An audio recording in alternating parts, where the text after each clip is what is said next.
what's up, everybody? What's going on? Happy Sunday, everybody. I hope everybody's having a great weekend.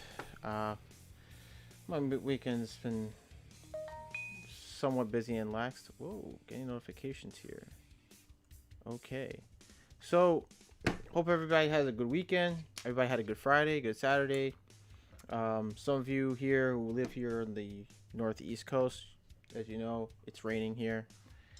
Um, Jeez, you gotta call me at the wrong second, and you get phone calls. So, anyway, today is Sunday, August 16, 2020. It is 3 o'clock p.m. and it's time to roll the intro. Rolling.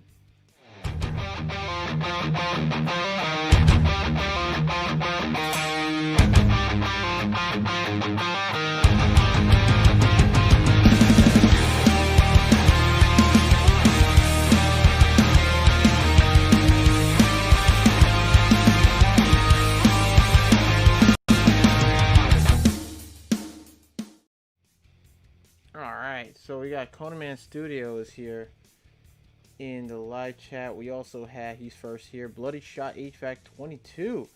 I'm on call right now. Oh, that's cool, man. Well, listen, if you're listening in, listen in. Don't, if you're driving, I wouldn't want you to watch and drive. That's dangerous. So, all you gotta do is listen. I appreciate that. Let's get this party started, says Conan Man. Dibble says, hello, all. Hello, Governor. I'm on a Sparky's live stream and watching videos on plumbing. Ooh. You're all right. So you're getting some info coming in. It's raining in London too. Me Dibble says, that's cool, man. Yeah, it's been raining here all day, and well, today, I got some pretty cool. There's some pretty cool deals going on. If you guys are aware, Acme Tools. I think there's some tool deal going on in Ohio Power Tools. Not sure. I took a glimpse of an email that I got, but I'm already here on Ohio Power Tools. Before we get to that, I want to see how everybody's doing. How's everybody's weekend? Hopefully everybody is going. We all know we're going through a tough time during the COVID-19 pandemic. So hopefully all of you have family members that are safe and healthy, and everything's looking good. Coleman says, sounds good. You can look in a mirror. I can tell how it looks. Appreciate that, man. So yeah, I'm actually looking at on the phone for the chat. So listen, if you guys want my attention, you have a question to ask, if you have something to say to me, you want to get my attention, you type at Klein Guy John. I'll actually type it in for you. I don't know what's going on with my window, and it's acting funny on my phone. Oh, there we go.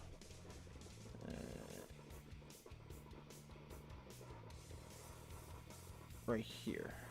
Okay. So yeah, you type at Klein Guy John exactly the way it's typed with the at symbol. If you just put Klein Guy or KGJ, or I may not be able to read your whatever it is that you're trying to tell me, or any questions you have to say. So please do so if you want my attention. Also, at Conan Man Studio, good evening, says me Devil. That's cool. Everybody saying what's up to each other. That's great. I like that. Coming in, saying what's up. Got to see a few things. Got to see VCG Construction's new video about their the cordless nailer from Milwaukee's Fuel M18 nailers. Pretty cool stuff. Really good information about the nailers, the extended clip, the features to it, and how to open it up and clean out, or take out any jammed nails and such, which I think is pretty cool. And also that you want to be aware of which cartridge you're putting on which nailer. So I know they say they're identical, so go watch this video, go to VCG Construction, and tell Vince and Nick that Klein Guy John sent you to check out his new video. Also, I got a message from Vince from VCG, He has invited me over for Thursday's 5 p.m. Milwaukee NPS 2020 uh, show party or live stream show party over at his shop, which I think is great. Trying to figure that out. The plan was to check out that event over at his shop in Camden and check out they're gonna have like pizzas and stuff like that and sodas, and we're gonna just like, hopefully, Brian from King of the Crease, hopefully he's gonna be down there too. I'm trying to work something out, try to get down there. If not, I'm probably gonna cancel out. But he invited me, so I'm trying my best to figure out how to get down there. We're still in the sort of like, in the pandemic. It's hard to rent a car out here. I don't own a car, but normally if I go down to the Den over in Camden, I typically rent a car. I do Zipcar, but Zipcar is being so taken over here. Like, everybody's using Zipcar. There's nothing available. So, I tried other rental places and stuff, and there's nothing available for that day. So I had to get in touch with a co-worker of mine, who's also now a friend. But I'm waiting on word to see if he's able to, loan me the car for 2 days or so. But what else? But I'm gonna keep in touch, and hopefully, if Vince is watching, but I'm gonna keep in touch with you no matter what. I'll let you know how things go, how things turn out. So, Codeman says to me, Dibble, hope you don't very well, and that's afternoon here. 3:05 is the time. Eckline Guy John, I have had a cordless nailer for years. It's called a hammer. I like that. Great humor. I love the humor here. You guys are great. You guys are awesome. We got a good point though. That's your cordless hammer. Cordless nailer is your hammer. No batteries required. Also, speaking of hammers, I've heard something a couple of months back, before the pandemic and hit and all that here in the States, that there was an actual battery powered hammer. Now, I don't know if it's true. I'm just trying to figure it out. I never really took the time to research it. I saw Instagram videos and stuff like that, and I was like, I thought it was it wasn't true or whatever. I thought, they're just joking. But I've heard some guys on the job site talk about it. Social media saying, there's a cordless hammer, an actual hammer. And I'm like, why would you need a cordless battery powered hammer? Like, what for? So, do any of you guys know about it?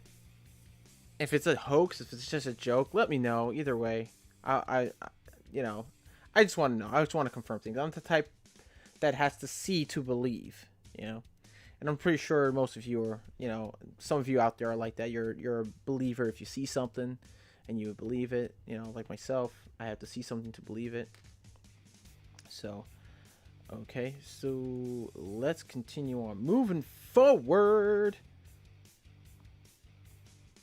Coneman says you can't run Hertz rental car no more. They're bankrupt. Yeah, I know.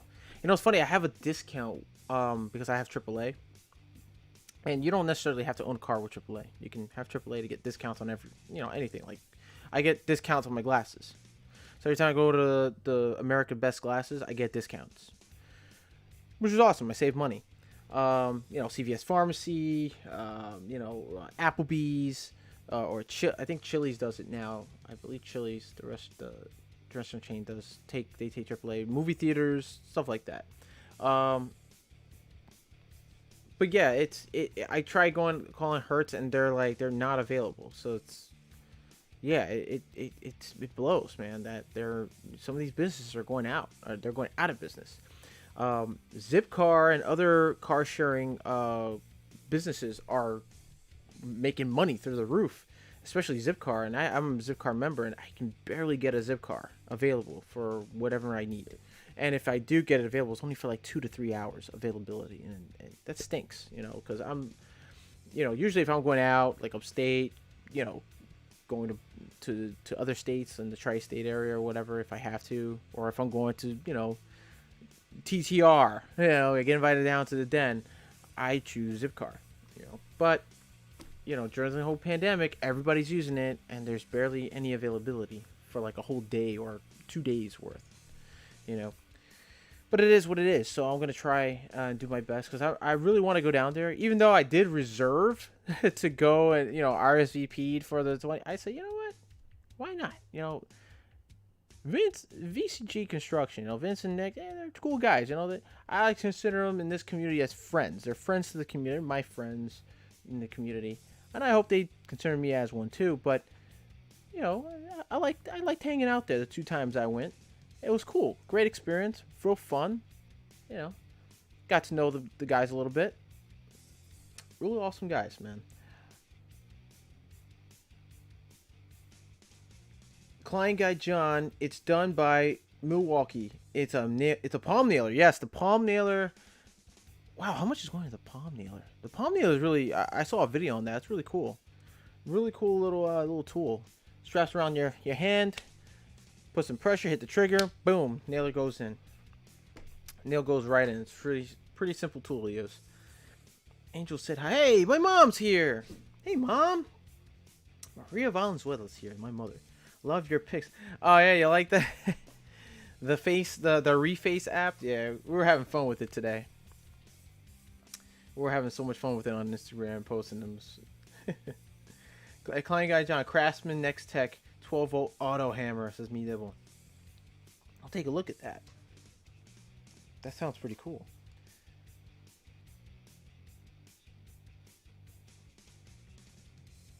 Oh, hold on a second. Tell him I said hi too, Ma. So, hold on one second, guys. I'm gonna switch over the cameras because there's a deal going on at Acme Tools. I want to, you know, point it out to you all. Maybe you guys can get, you know, a better offer. Those of you guys are like electricians, HVAC techs, carpenters, maintenance guys, maintenance facility workers, you know, or superintendents, or, you know, to housing. There's a deal going on at Acme Tools, and here it is. Klein Tools is now offering 20% off select orders with the code Klein20. All right. So, any Klein Tools that you see here, you'll get 20% off each tool that you add to the cart. I'm going to show you how. So let's go. Let's say you're an electrician. Maybe you're a low voltage tech, or, you know, a general contractor. You want to get a tester. You need a basic tester. You know, you want to make sure power is not on. You want to make sure you want to make sure that you're getting proper voltage. For instance, you want to get, let's say, a clamp. Let's try the testers, the multi-testers, right? So you want to get something affordable. Let's say, what's the most affordable tester in Klein Tools? I would have to say the $59.97, or I'm sorry, the $54.97. So Klein Tools CL120 auto ranging digital clamp ammeter, in stock $54.97 is the cheapest they have. It's the most affordable. Brand new, still new. Oh, this is new. Awesome. So let's try that later. So let's say you need something for, you know, you want to troubleshoot, you want to test for voltage and stuff. Let's add it to the cart, right? You add it to the cart. So if you just add this, you're not going to get 20% off as yet, but I believe if you go back, let's go to electrical tools, go to Klein testers. Let's say you want a multimeter and a pen tester. You want a, you know, non-contact voltage tester, right? $16.97 for their basic test, the NCVT tester. This keeps coming up. I don't know why. Okay, so I'm gonna add this to the cart. And what happens? Let's go to the cart.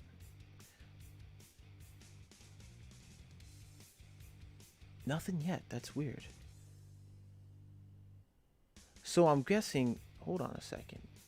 What's the rule here? That's weird. It was working before. Now it's not working. Oh, I see what's going on. 20% off select client to $100 max. Yeah, but I don't see it working at all. Maybe you have to, maybe it's a variety. You have to put in different types of stuff. Let's try the client testers again. Let's say I'm going to add also the digital angle gauge and level. I think this thing's pretty cool. When it comes to like if you're like an electrician, pipe bending conduit, this is a good tool to have. $29.97. So I'm going to add that to the cart. What does my shirt say? It says regime. It's just a just a shirt I just threw on. Coleman says, "Hello, Johns. Mom, I feel sorry you have a son like this." Haha. You too, Mom. Thank you so much.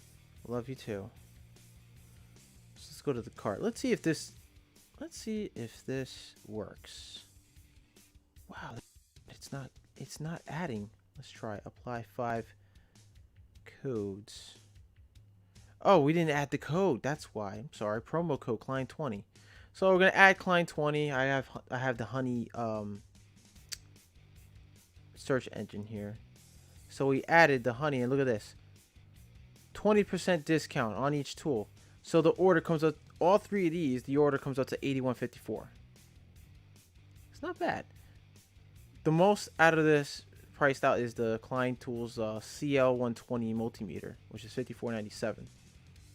Then you got the Klein Tool NCVT1, $16.97, and of course the digital angle gauge and level, $29.97. You get 20% off discount on each Klein tool. Look at that. So you get, out of the 20%, I got $10.99 off, $3.39 off the pen tester, and then $5.99 off the digital gauge, angle gauge and level. Pretty cool. So if you're in the market for new hand tools, oh, I'm sorry, I went back. All right, let's go to brands again. Oops, my bad. Let's go back to Klein Tools, right? So let's say you got, maybe you're looking, you got your tools, you got your your electrical tools and stuff, testers. You want to get maybe PPE and safety products. You can also add that in. Let's say you want a new hard cap, vented hard cap. It's $49.99. Maybe you don't want to spend $40.99. Maybe you want to save a few extra more bucks. So you go down, you scroll down. Maybe you want to get a non-vented brim style hard hat, or you want to get one of these, $34.99. The yellow hard hat, brim hard hat with the ability to snap in your headlamp, a Klein Tools headlamp. They even have these safety helmets, vented and non-vented, with the ability to put on your Klein Tools hard hat headlamp attachment. I think that's cool. Really pricey, or maybe you just want to get the hard hat non-vented cap only for $29.99, right? And like I said, this is for those of you who are in the market for stuff. You just don't want to spend the extra money. You want to save a few dollars. So let's add that to the cart.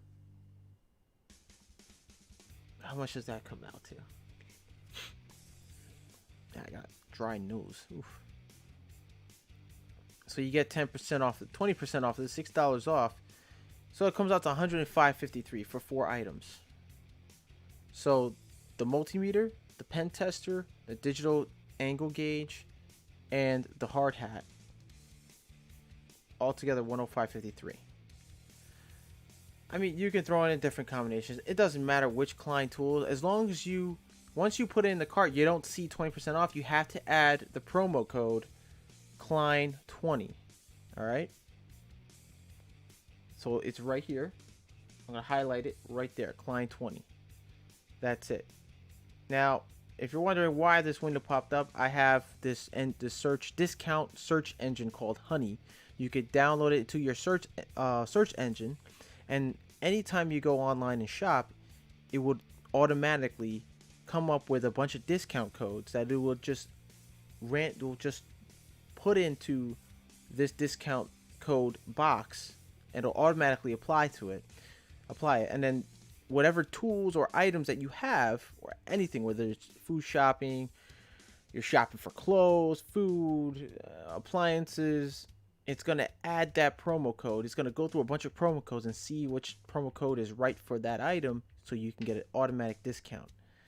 It's a pretty cool feature into my search engine. You can try it on their website and download it to your search engine. It could be added right here where you see it's the little window up there.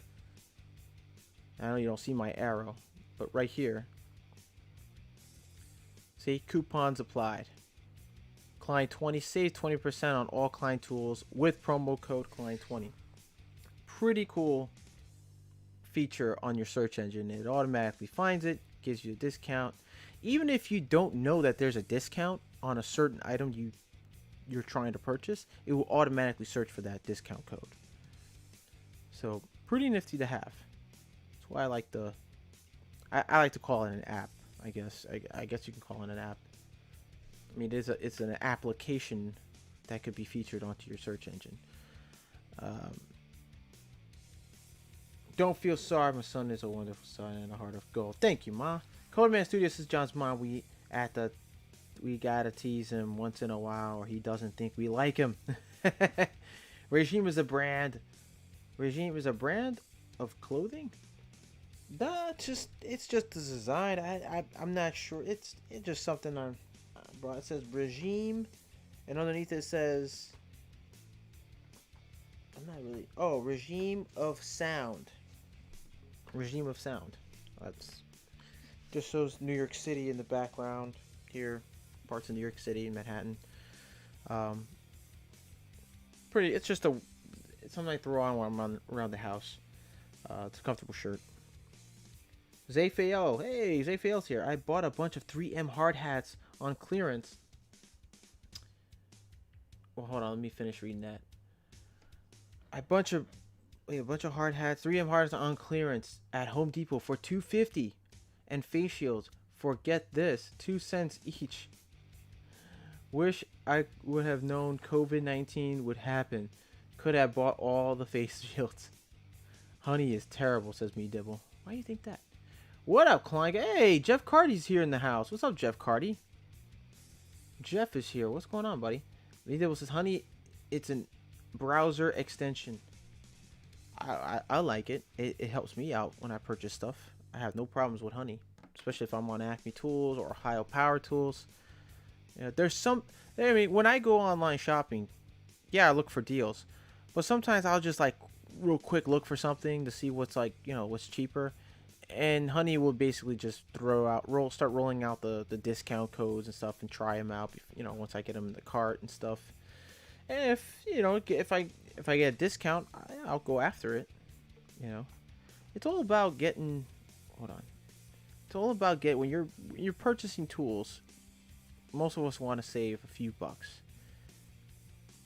Sometimes we get so excited. Sometimes, like myself, I get so excited when a new product comes out, and it's like a must-have, or you want to just try it right away instead of waiting for the price to drop. Yeah, you go get it, but once in a while there'll be items that I have an eye for, and I just kind of put them on like a little save for later until like there be a promotion, maybe it's included, and I'll just wait for like a sale or a clearance to go off, and then I'll start comparing prices. It's a lot of work to do that when you're online. You got to compare it to other websites and then debate whether okay, which one should I get from which website. Sometimes you'll come across maybe one or two websites that are on the same price, even after taxes, the same price, and you're like, okay, you know what? Then you'll start debating, well, which one will ship faster? Which company will ship it out faster? Then you got to debate on all that. If you got an even price, then you have to debate about, okay, who's going to ship it faster to me? Is this going to ship in within 1 day? Is this going to ship in within 3 days? You know, you always want to get the less of the days, the faster you'll get your item. You know. Jeff Cardi, honey, it's a browser extension. Jeff Cardi says Ben Rue busy. Oh, been busy remodeling my kitchen. I built my own kitchen cabinets. Nice, bro. Cool. Should post some photos. Remember, you are in the U.S. and I'm in the U.K. It's not great in the U.K. I'm sorry to hear that, Dibs. Me Dibble, I'm sorry to hear that, man. But I'm pretty sure they're, you know, look, if you keep looking, if you got a place that you go to and you find better tool deals, hey, more power to you, man. Jeff Carter says, my whole kitchen was on a 15 amp circuit. Whoa. You know what I think, bro? If you're gonna do the electrical, just put your lights on 15 amps and everything else on 20 amp breaker, including the appliances, including conventional receptacles. I just put everything else on 20. If it's not lighting, don't put 20 amps. There's no point. I mean, there's, you know, you want to use the 20 amp breakers and a 20 amp circuit or less for, like, you know. All right, for instance, TVs. You got TV surround systems. You know, depending on also the watt, you got to also consider wattage too. If I'm going to state like this, but for appliances, go for 20 amps. Lighting, 15. Lighting doesn't really take that much. Home appliances or home electronics, a lot of people would tell me, well, you know, I'll put 15 amps. It doesn't really take. I would just put 20. I just feel safe for 20. If you want to plug in multiple electronics and stuff, you may have one or two electronics that may be like 1500 watts for some odd reason. Maybe it needs more power, more juice to get that extra, you know, to get that extra sound, to get the extra boom to your sound system. Who knows? But I would, you know, go by your ratings, go by your appliances ratings. If I were you, I would put for appliances like GFCIs, 2 GFCIs. If they're small, just put 1. But if you're gonna put like a microwave or you know, refrigerator, electric stove, what I would normally do if I was, let's say if I was helping renovate a home and I was doing electrical, a lot here in New York City, we put conventional ovens, like, you know, stoves, gas stoves, and stuff like that run off of 115 volts. They'll just, you know, they'll plug that in, tie that in with a circuit like GFCI. You know, they'll have that tied in with that. That's fine, but I would just feel more better if, you know, if you're gonna put appliances, I just put dedicated circuits for appliances. Now they always say 2 dedicated circuits for appliances only. I would just put 3 circuits: microwave, refrigerator, stove. GFCIs, of course, you can plug that. You know, you got the 2 GFCIs separate. A lot of times, a lot of guys will tie them in, you know, line side, then load to the next. And that's fine too. You can put GFCIs, over-the-counter GFCIs, on 1 circuit. You know, if you want to protect the circuit, you would just put off the load side, protect the whole circuit, or you can just, you know, tie it off on the line side. Whatever, it's a choice. It wouldn't really matter at that point. It'll still pass inspection, but yeah. 5 amp for lighting, 13 for sockets, 30 for kitchen. Oh, chat went too fast. Hold on, let me try to keep up. Been really busy. My whole kitchen was on a 15 amp circuit. If I ever build a house, I consider putting single fuse per outlet. Lighting can have more. Fuse/breaker. 5 amp for lighting, for 13 for sockets, 30 for kitchen. Really? Pretty wild. All 240 volts. You're talking about me, Devil. What are you talking about? Yeah, here in the States, we in residential homes get about 240 volts per home. Um, so basically, you got two hots, one neutral. That's 240 coming in. So you put your line, phase A and B. We got A phase, B phase, black, red, or sometimes it's black or blue and red. Um, but common households is you'll see like sometimes you'll see black and black, but they'll already tag them, identify them as black and red. A and B circuit. So you put A to neutral, it's 120. B to neutral, it's 120. To get both sides, 120 on each side. But yeah, I honestly I would feel like if you need to have more space in the panel, you put in, let's say, 32 circuits or maybe 48, 42 circuits. That's fine. I mean, it is, if you're planning on having more circuits, you're adding more things in the future, go ahead. You might as well buy yourself more, a panel, brand new panel with more space for more breakers, for more circuits in the future. That way you don't have to worry about, well, I want to switch this one to twin 20 amp or twin 15 amp breaker to share off one leg or one phase.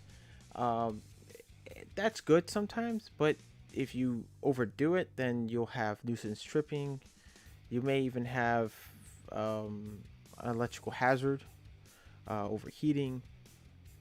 So be very careful about doing your own electrical work, but it's always good to call a contractor.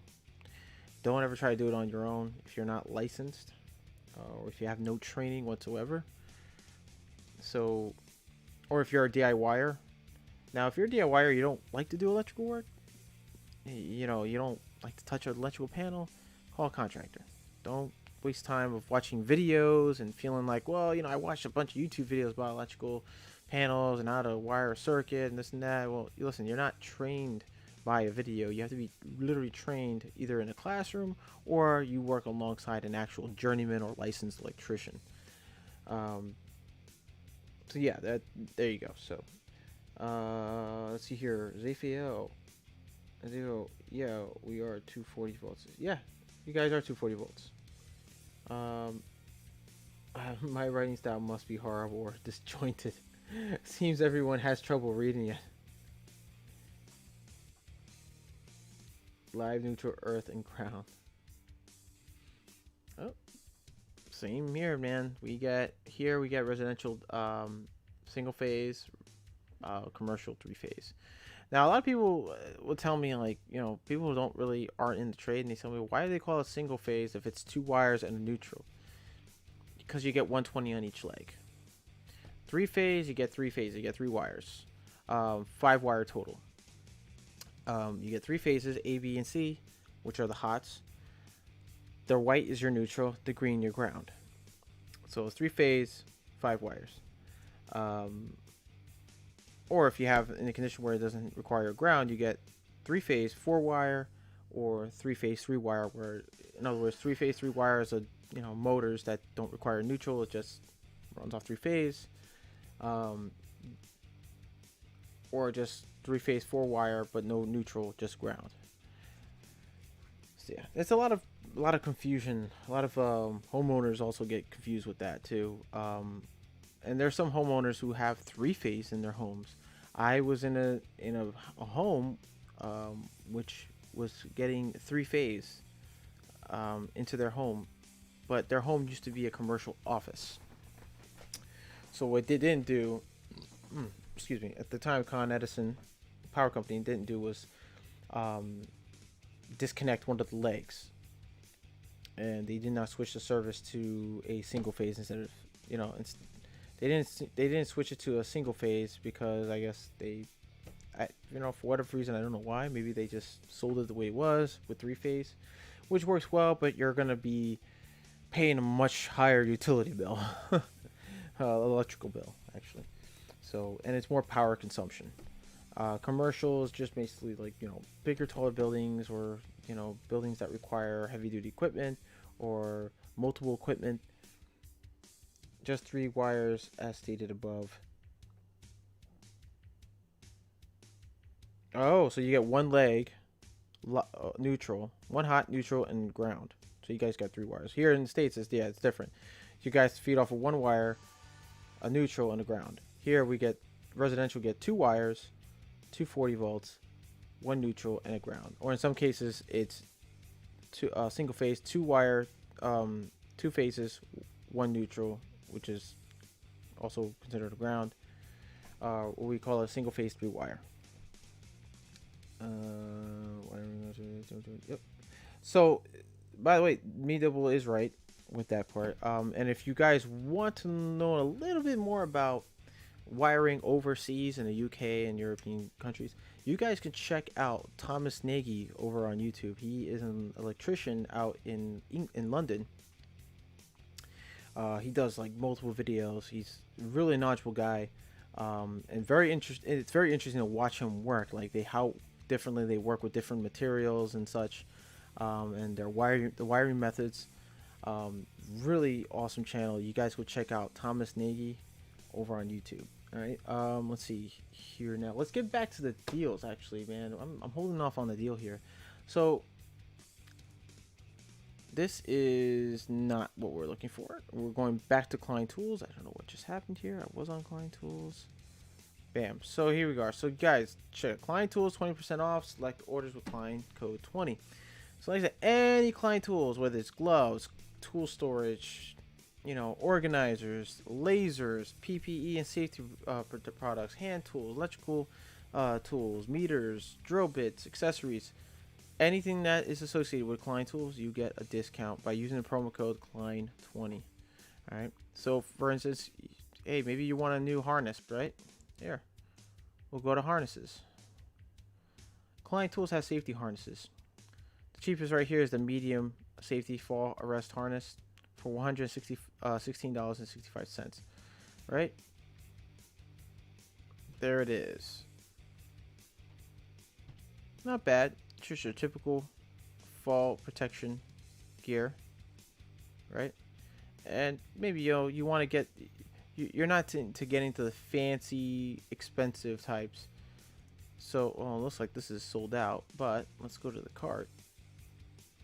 And if we were to delete this, let's see you added all these tools. Yeah, it's 100, almost close to $200, $198.85. So let's say you're just looking for a harness and hard hat, and that's about it, right? Let's eliminate these. Let's see how much this comes out to. If we take out the testers and you want straight up PPE, right? So you're spending $117.31. I mean, look at that. Okay, sure, it's $116.65, but now you're only paying $1 and change extra because of the hard hat and because of the discounts. I don't think that's not bad. I mean, yeah, it's expensive in a sense. You might be thinking, well, it's a little bit pricey. Why would I get that? All right, let's eliminate that. Now look at that. You can get the harness by yourself for $93.32. There you go. Cool, right? Safefield says, have you seen anything crazy like direct grid connections without step down to lower voltage 3-phase commercially? Step downs, nothing crazy, just a typical, transformers. Like right now, the job I'm on is that we just finished a service in one of the buildings, and we have we technically have a step up transformer from 208 to 480. I don't know if you guys probably checked out my Instagram, you'll probably see the transformer. I don't know if I ever did. I don't think I ever did post on Instagram. I'll probably take a picture one day and you guys can check it out. But it's a step down transformer. I believe it's a Y. Yes, 208 Y to 480. It's not. I don't think it's a delta. I don't think this. No, so it's both Y's or Y delta. I can't quite remember. I'm gonna have to probably, when I get back tomorrow, I'll probably take a look real quick. Yeah, we have a step-up transformer, so we have the service coming in. We have all our switch gears on, Everything's energized. Connet did their connections on their end in their end line box. They put their crimps and everything, tied off everything, and everything's energized. So we have power coming in for 208 and then transferring over to 480 277. And the 480 277 is for the elevator for that building. And I believe that's Chick-fil-A. There's a Chick-fil-A store or something. So that elevator now is energized. They have power for the elevators. So it was pretty cool watching some of the guys build it, and fabricate everything. Real awesome. We did a really good job there. I don't know why I'm going to try these coupons again. Oops. But yeah, this is basically how Honey works. It checks all the coupons. Boom. Client 20 finds it. And there it is, right here. So there you go. But nothing crazy. Nothing out of the... As they fail, haven't, came across anything weird. Anything strange or... it's... I've just typically dealt with just the normalities of electrical work,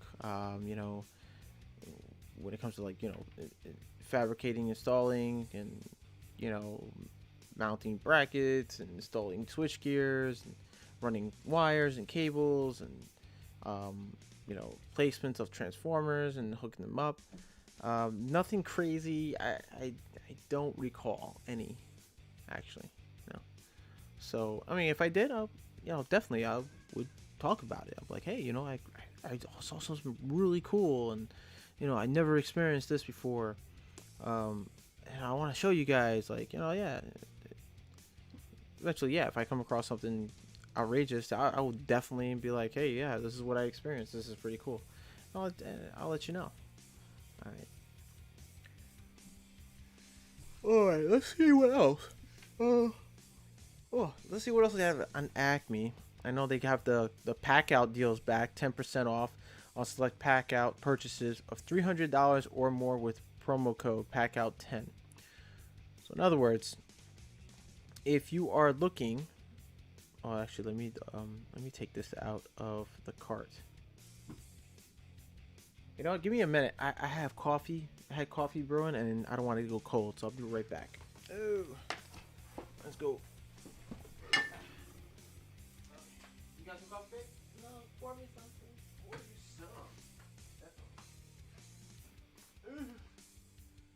Some coffee.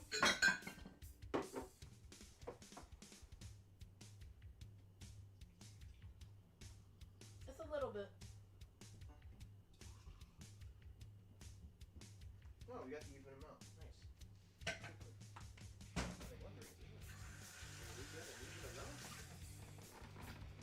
Leave mine's black. Don't put no sugar. This is mine right here. The sugar gets all falls off. Can you pass me the creamer? Right there.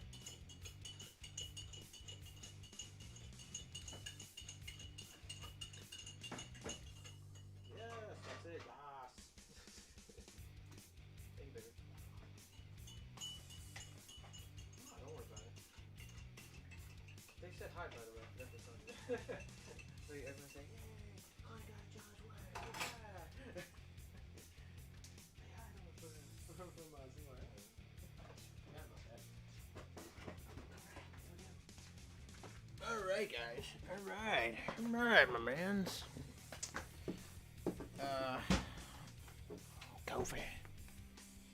Coffee with my name on it. Yeah, I'm one of those.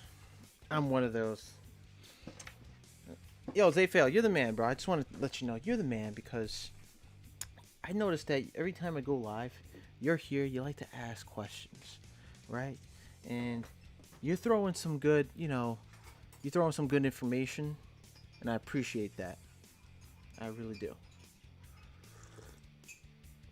Coffee's not too bad. It's actually just right. Just the way I like it. So there you have it, right? And we'll go back here. So like I said, those of you who just missed or just joining in, I'm looking at the wrong camera. You're joining in. There's a deal going on in Acme Tools. It refers to Klein Tools. If you go into Klein Tools on Acme Tools, you get 20% off all Klein Tools. Doesn't matter which it is. It could be an accessory, it could be a hand tool, it could be an electrical tool, it could be a multimeter, glove, safety equipment, anything. Like right here, which is currently out of stock, the Klein Tool safety harness kit it was originally $116.65. You put in the promo code 20% off. You put the promo code Klein20, you get 20% off. It comes up to $93.32. Not bad, right? Not bad at all. So let me just remove this and let's check out the pack out deals, right? So those of you who are going for the pack out deals, let me know because this is what's going on. You get save 10% off select $300 or more of Milwaukee pack out order with order code pack out 10. So let's say you just want to start off, you want to get the pack out 3-piece combo set, right? Or toolbox kit. The basic toolbox kit. It's $279. Pack out 10% discount. So we're gonna add that to the cart, right? It comes up to $300. The only thing is you have to add a second item because it's after tax comes up to $300. It's $279. You have to get it off the base amount, right? So let's go back to pack out. Let's say now you want to add an organizer. Let's say the compact organizer is $29.97. We'll add the organizer, right? You get the 3 basic kit boxes plus an organizer. Let's go to the cart. Comes up to $278.07. You get the discount 10%. So it minuses $30.90. So it comes out to $278.07. That's crazy. $1 off. You're technically getting $1 off. Even though after taxes and so forth. With the Milwaukee pack out 3-kit combo 3-kit set, starter set, you add in the compact organizer. They take it ought to, if you think about it, it's $1 off. It says $3, then it says $27.90 for the 3 pack out set. That's not bad. $278.07, not bad. Plus tax, mileage may vary wherever you may be residing from. You may have to pay a little bit more, even with shipping. But I doubt shipping. Shipping is free. As you know, Acme Tools shipping policy is anything above $199 is free shipping, or at $199 is free shipping.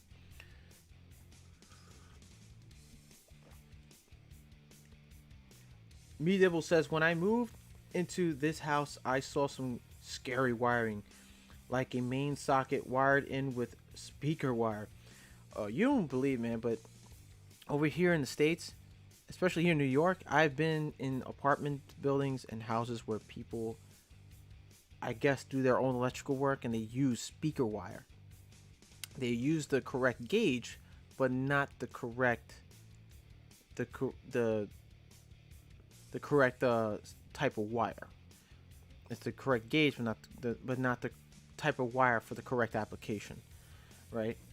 Because the insulation only takes so much heat. So it's heat.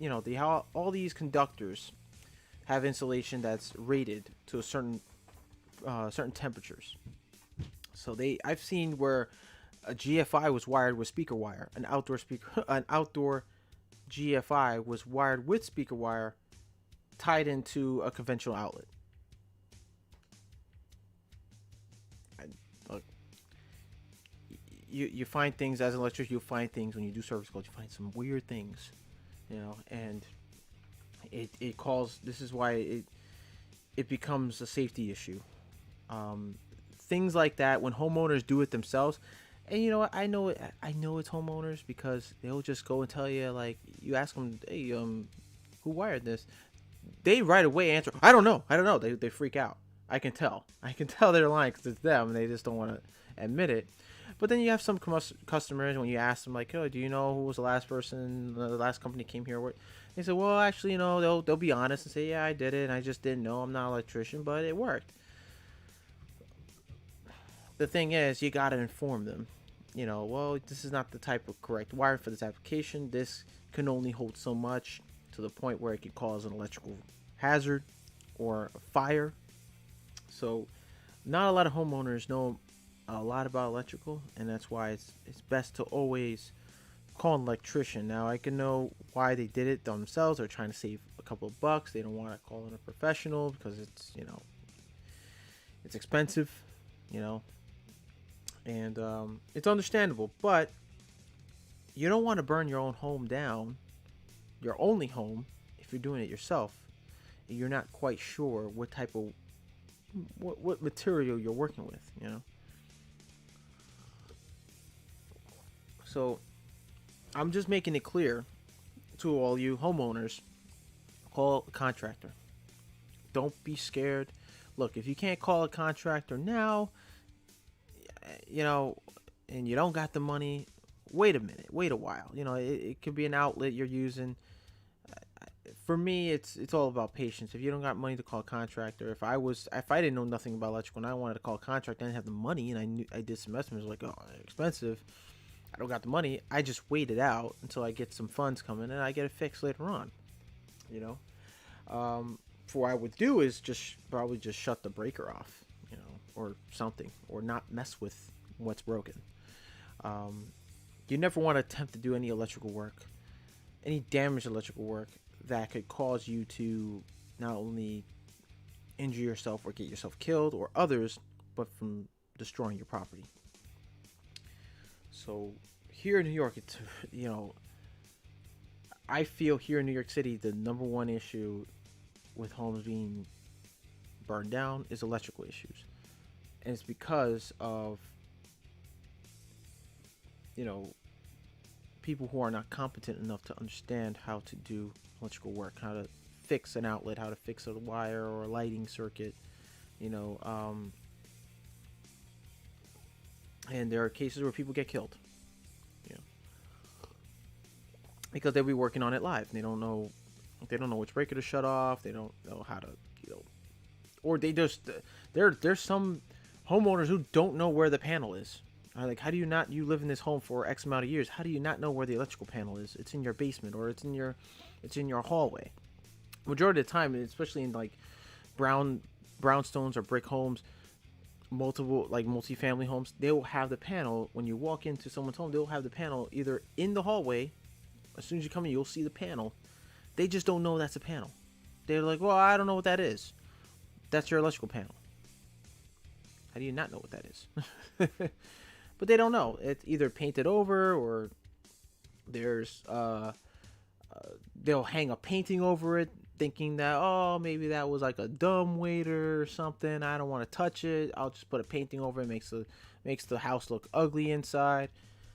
Look, it's one thing to do that, because there are times I've been on jobs where people will put paintings over the panel and they don't know what the panel looks like or where it's at. So I would have to keep looking around. And I see paintings on the wall in the hallway, a corridor. I have to look under the painting, under the picture frames of paintings. And majority of the time I will find one. I will find a panel. I'll tell them, this is your electrical panel. A lot of people do that because it's ugly, it sticks out, they don't want to paint over it. Either if it's brand new, they know what it is, they just don't want to see it there. It's an eyesore. I get it. But in an emergency situation, if something was to happen, say another contractor comes, you decide to, and it can happen anytime. I'm not saying it can happen now, it can happen anytime. You're working on an electrical panel, homeowner comes and doesn't think that you're working on it anymore, closes it, put the painting over, you get shocked, electrocuted. There's no one there to shut the breaker off for you because it's closed or whatever the case may be. So yeah, yes, William Horton is exactly, you have to respect electricity, because you know why? And I always went by that. you have to respect electricity because electricity does not respect you. So let's just be clear on that. And you're absolutely right, William Horton. Me Dibble says, I do most of my own work, but I say for advice if I don't know.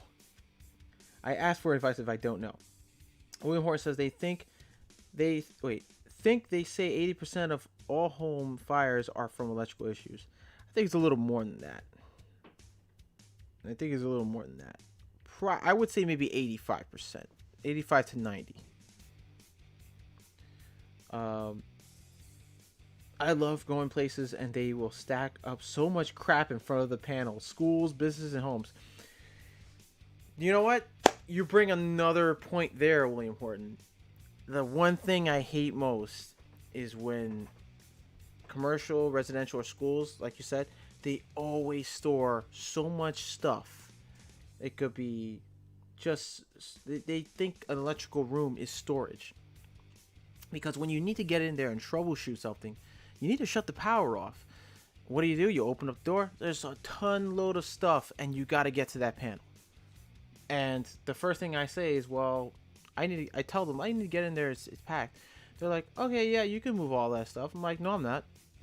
I just tell them, no, I'm not. That is not my job to move all your expensive equipment. That's not my job. I will have to tell them politely, please get someone to, or at least two men to move all this out of here. Because this, and by code, an electrical room, or a meter room, electrical meter room or electrical room, may not be used for storage because it becomes a hazard. If something was to go off, let's say something catches fire, or someone's getting shocked constantly, you need to get to that panel, shut it off. Or, equipment is getting damaged and it's about to catch fire. You need someone close by to shut that panel off. And if they get into that room and it's packed full of stuff, you're not going to get to it. Plain and simple. Or something happens where a lug in a gear switch or in a panel gets loose, starts to overheat, catch fire. What happens then?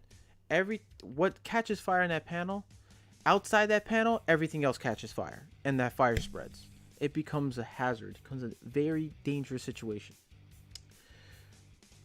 So William Horton has a very good point.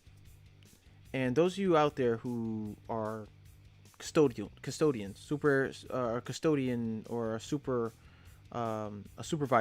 and a school staff or whatever, or you're a super at a building, commercial building or residential building, I would advise not to use an electrical room for storage at any means necessary. That specific room is for what it's intended for, not for storage. An electrician who works in a room that way to open up a panel, maybe he has to fix some wiring, replace wiring, and so forth. We need a minimum of 3 feet of space. Okay, we need all the space we need. Actually, we do. And if you're going to use it for storage, bad idea. Bad idea. The worst place you can put is cardboard, anything that's flammable, that can catch fire. Anything at all. Don't put anything in there.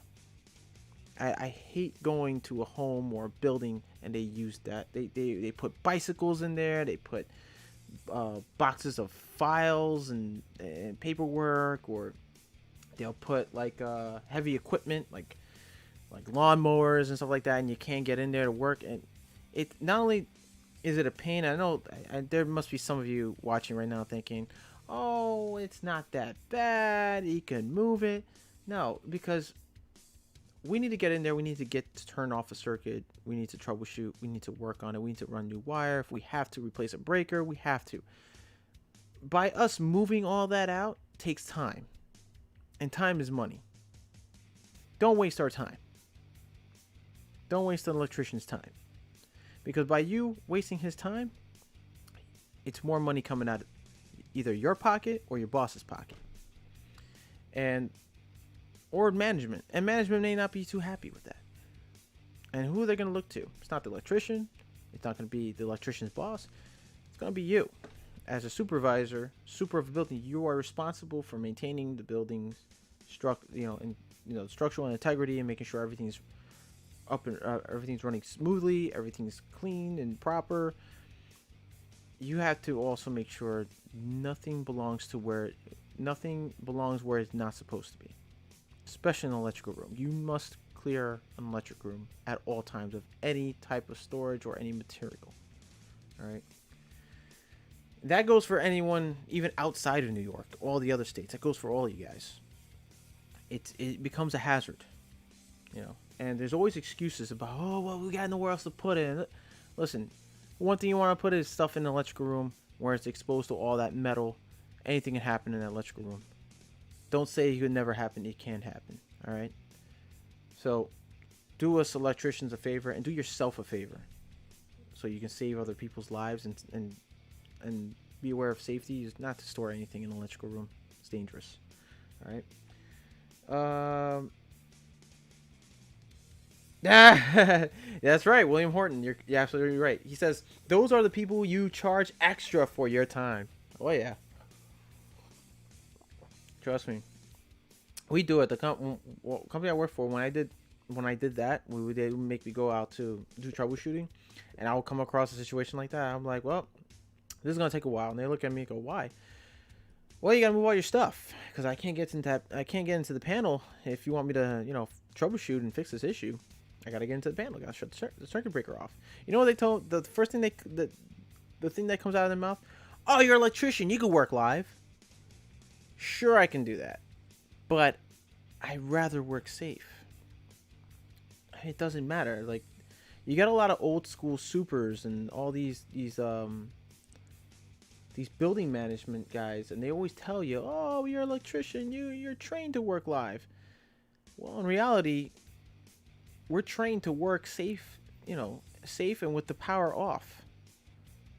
Okay? Now, the only time we ever work with live equipment is if we absolutely have to the point where we absolutely cannot shut off power because we would be damaging other sensitive equipment like IT rooms that have to mean constant power, constant data transferring in and out of a building.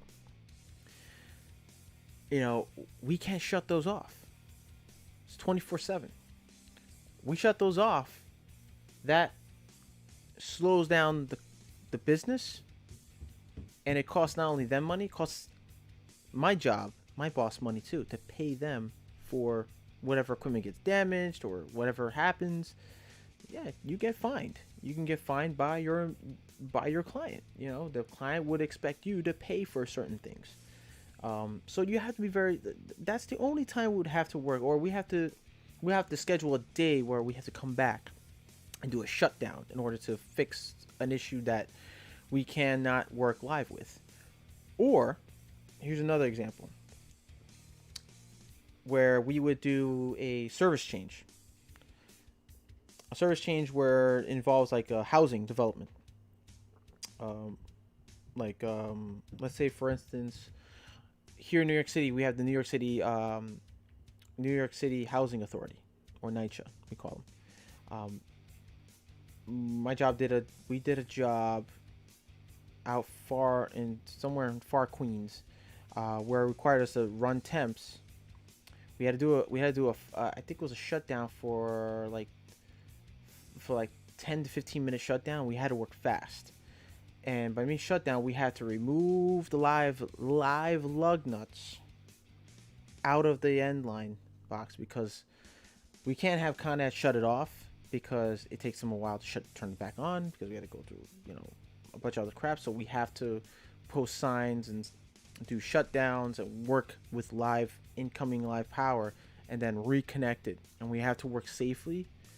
Not only we have to work fast, we have to work safely too. We have to be very aware around surroundings. We have to wear equipment. We have to wear PPEs. We have to wear even arc flash suits, all that. So yeah, that's only time we ever have to work live, if we absolutely have to.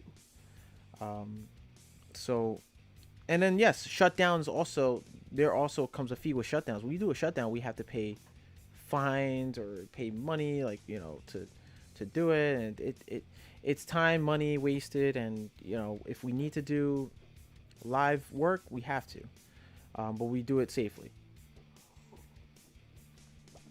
All right. Let's see. I'm missing out on a couple of. Okay. Needle says the trick. Oh, silly old bear. It's funny. The trick is, if you're not 100% sure on what you're doing, get advice or get someone in, and the RCD panels are under the stairs. I know the RCD panels are, Toad. Yeah. The majority of the time in homes in England, they're underneath the stairs, or like they're in like a little crawl space door, like I wouldn't say a storage. I forgot what Thomas Nagy called it, but it's like a little door right next to the stairs. Well, not next to the stairs, but like the opposite side, and they will put the RCD in there, and you have to like crawl in and do your troubleshooting or run wires or relocate. It's a pain.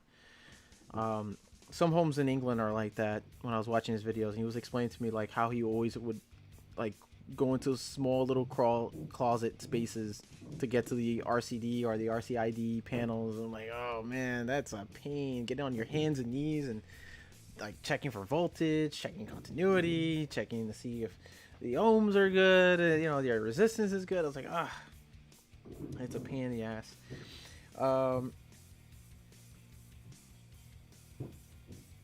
Where I'm in my room, where I am,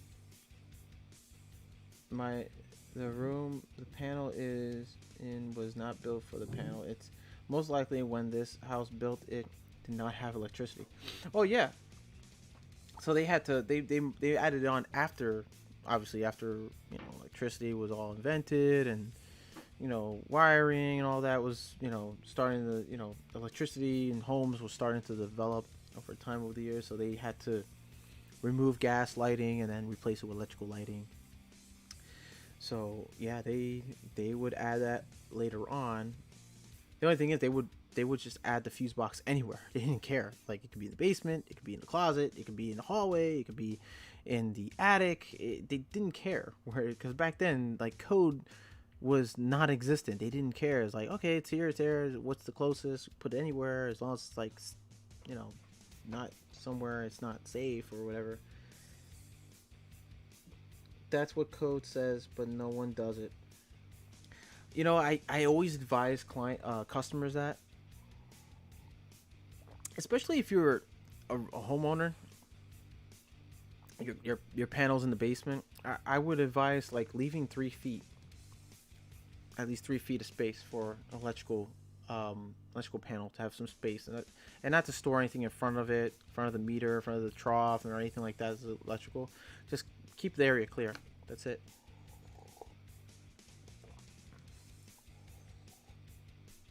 Especially with disconnects. I come in the home, I see the service coming in from the street into the main disconnect. Like a big disconnect, like 200 amps. I don't know why they need 200 amps. Or sometimes it's like 100 amp, big 100 amp disconnect. But the majority of the time I've seen it's like the old disconnect's like 200 amps.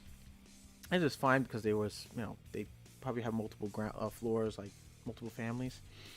And I just see that big disconnect, and I see like them storing bicycles and just cardboard boxes blocking it, and you can't reach it to shut it off. And I always tell them afterwards, after I move it for them, and I'll be gracious enough to do it and be very careful at it.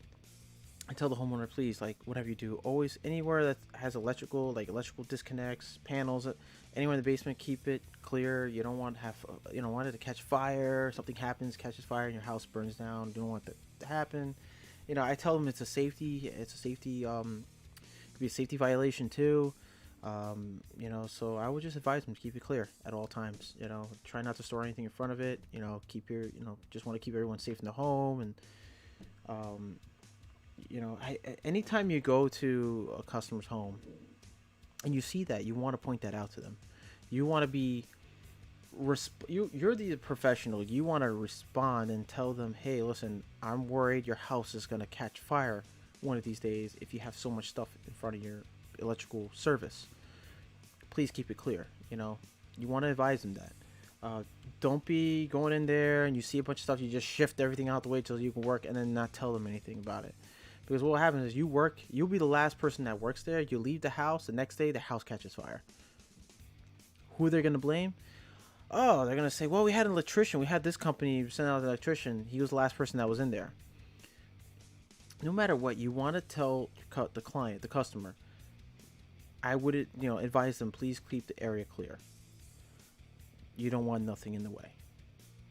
So you want to be, you're going to be the professional. You want to be responsible to telling them these things because you want to keep your customer not only satisfied, but you want to keep them safe as well. All right. So let's see the chats here. I'm missing a few of the chats. I'm sorry, guys. Those are people who charge extra. Safety issue. Okay. William Horton says, I've worked live before. Even when I'm working dead, I act like I'm working live. Thank you. I always do that. Anytime I'm working live, I'm working with de-energized equipment. I always, in my mind, I'm always thinking, pretend you're working live. Pretend you're working live. You have to have that mentality as an electrician. Anything you work on that's dead, you got to consider it's live.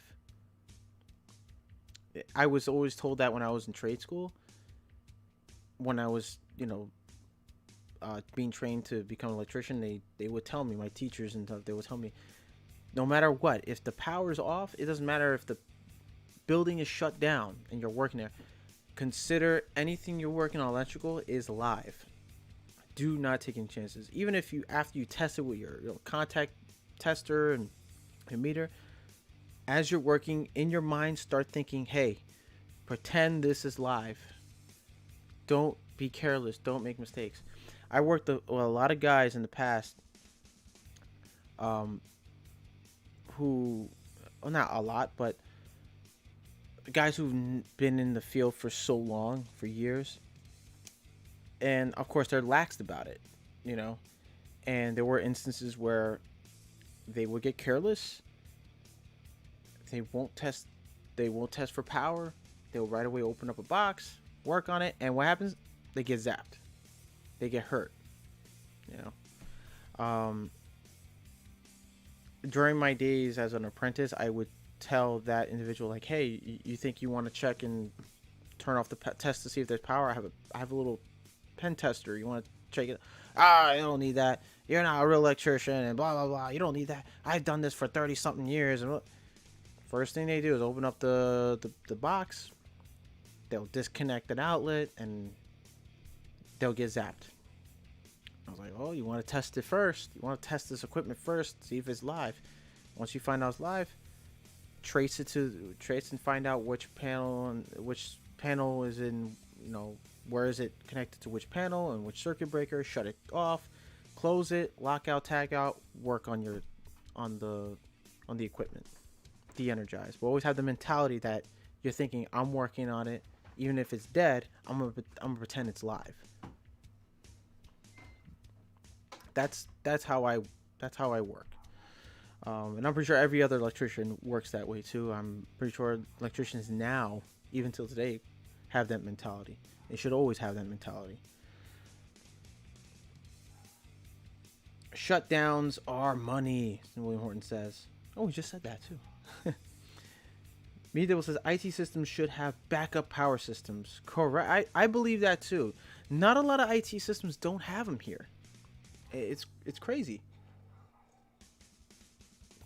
Like, it should be like a separately derived emergency backup system for IT equipment. So in case we electricians have to do a shutdown a commercial building, the second we shut down, there should be a secondary, like, should be a transfer switch that transfers to a generator for IT equipment, for computers. Automatically switch over. No interruptions. I don't see that. And I really, I never really spoken about it, but I always thought in my mind, like, they should have that for that stuff. It makes our job easier, and it makes it safer. You know what I'm saying? So, if we needed to repair something, let's say there's a special panel for that. There should be a transfer switch where it reroutes power to a separate panel, emergency panel for IT equipment, energizes that panel, re-energizes the equipment, or something like that. I don't know. It should be something for it. It just, it just brings our attention where if we need to replace a panel for that, we can replace it without, worrying about or risking getting killed or getting shocked or destroying any property or equipment. It just makes sense. Let's see here. I hate working resi, says William Horton. You never know what you're going to get into.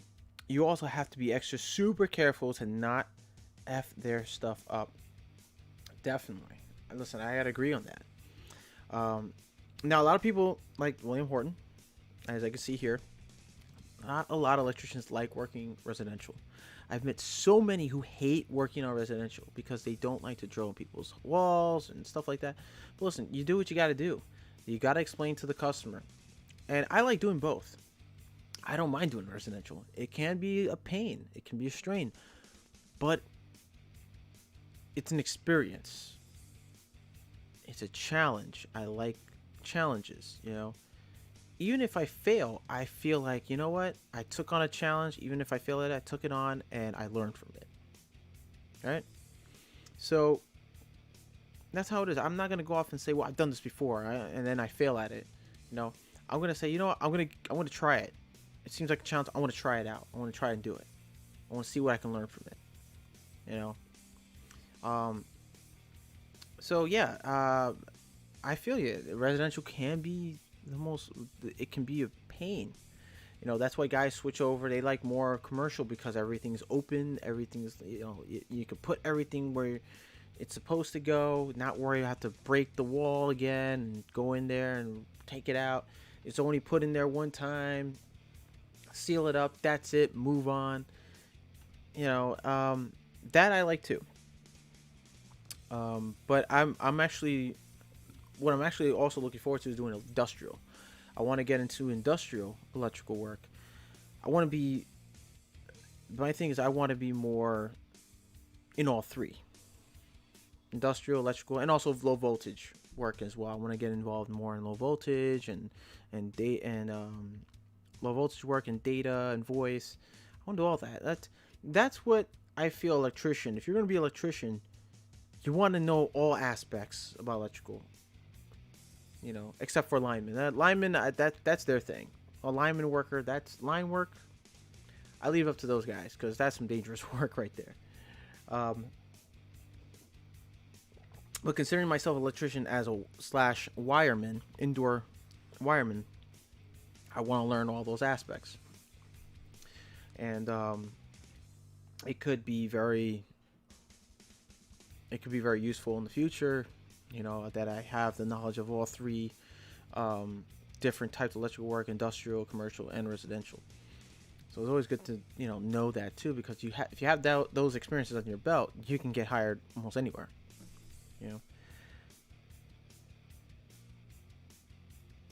Let's see here. William Horton says, I was working in a live control panel, just doing a simple splice in a boiler room. The god-awful noises while I was making that splice were ridiculous. Made it so nerve-wracking. Oh, man. Boiler rooms. Oh, my gosh. Especially commercial ones when there's so much noise. So much noise. Oh, man. And because you can't really hear what you're working on. You can't tell. Like, if you're splicing some control wiring, you can't tell if the unit's turning on. So you gotta, like, really listen, like, as best as you can to hear it turn on, or to watch what's inside the boiler. Oh, is the igniter turning on? You gotta constantly check. But then, like, it's always good to hear things that you work on, and if they turn on, you hear it turn on, you know it's working. We always have, human beings have that mentality. If you hear something turn on, if you fixed it, you know it's working. So, yeah. King of the Crease is here. What's up, Klein Guy John says King of the Crease. What's up, King? What noise from residents? Says they fail. The different motors and pieces of machinery going on and off. Yeah. William Horton says I'm working for a control company now doing HVAC and motor. Oh, dude, I used to love doing motors. That was the first thing I actually did electrical wise for like that was like the first thing that got me into electrical work was motors. I was really good at wiring motors when I started doing HVAC work as an apprentice because the journeymans I worked with at the time, they were old school journeymen or guys who never really, they didn't go to school. They didn't have any like actual formal training. They just learned from experience. And majority of them did not know how to read a wiring diagram or wiring schematic that was inside the panel. So I had this one journeyman who wired the condenser motor in reverse. And we left the job, and I told him, like, you know, I was telling him, like, look, there's a schematic. If you don't understand, he was sitting there really, like, looking at it, trying to figure out which wire goes to where. And I told him, like, look, there's an electrical schematic. But then right away, when he looked at it, he kind of froze. And then just slowly put the diagram down and just started, like, wiring everything. And right there, it was like a tall tale sign. Like, I don't think he knows how to read a schematic. So I just kept my mouth shut and just let him do his thing. But I did ask him politely, like, hey, do you want me to wire it? I could wire it. He goes, no, I got it. I was like, all right, cool. You know, I'll start cleaning up and getting everything ready. And he turned it on. Fan came on, and we left. But it turned out he got a call back the next day because the compressor kept shutting off on high pressure. So right away in my mind, I was thinking, well, man, he wired it in reverse. He had to wire it in reverse. There's no way. There's no way. Like, I know he does not know how to read it. And I'm thinking in my mind, then my project manager like sent us back there. So I'm sitting in the van, we park, and he tells me, listen, you go in there and rewire that condenser fan motor. I said, okay. He says, all you gotta do is go in there, fix it, have him sign the sheet, and then leave. Went in there, shut everything down, shut down, disconnect, open up the top of the condenser fan motor cage, popped it out, rewired it, read the schematic, rewired it, boom, popped it back in, came on, hot air blowing right out. So I was like, oh, awesome. Waited for like a few minutes.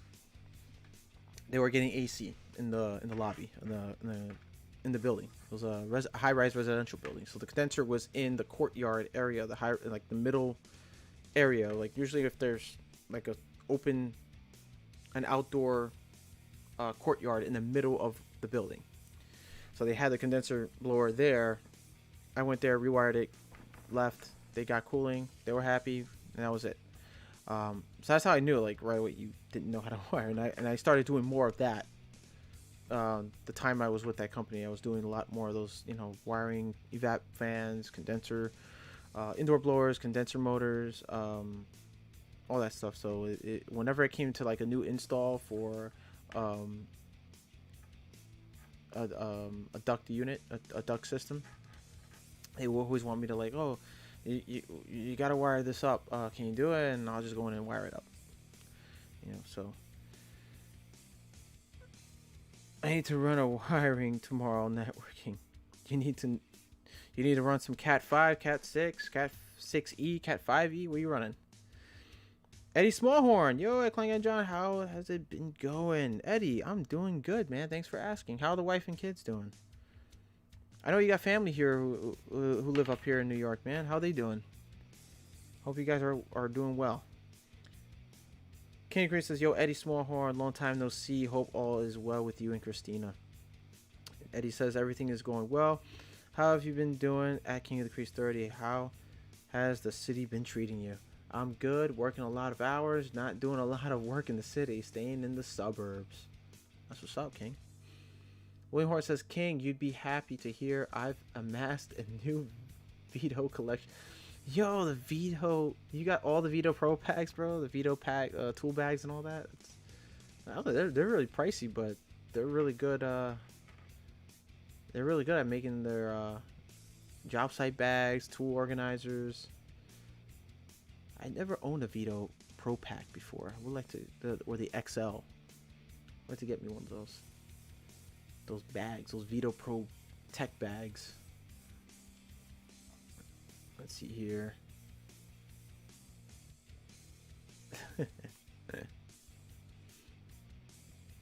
King says that's good, William Horton.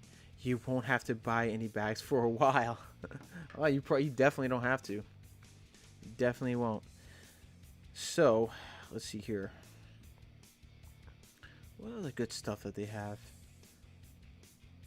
over here? Going back to. Hold on. Let me just switch over to this. So if you guys, let's go back to these deals here. So pack out deal, pack out 10. If you use the promo code, anything at $300 or above, you can get 10% off. So if you, those of you who are itching for the pack out, if you got the money together, you want to get the, the pack out, your very own pack out kit, I would advise start off with the 3 pack out kit system and buy yourself 1 compact organizer. You'll get the discount. You'll pay $300 plus change or so. And if you got the money, go for it. If you know a better deal, better offering, you can, let us know. Let me know in the comment section down below after the live stream. Let's try Ohio Power Tools. I want to see what's going on with Power Tools. Let's see what deals they have. Well, look at this. Milwaukee. Free M12 tools and accessories.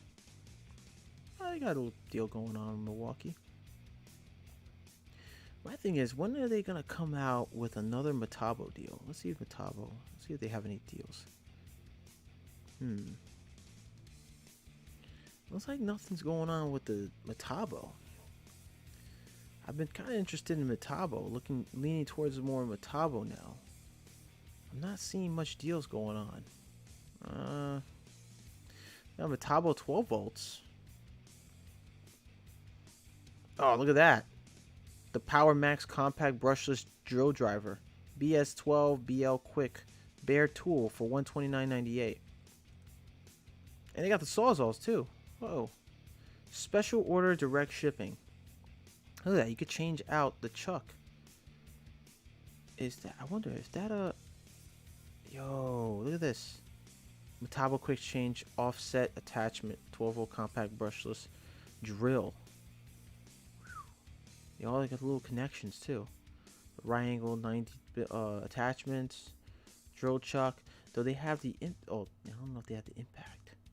Well, this is the hex impact, $144.99. I don't know if they have. Let's see. Let's play the video. Let's play this video.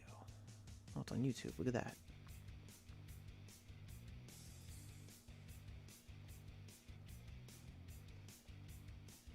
Power Max BS12.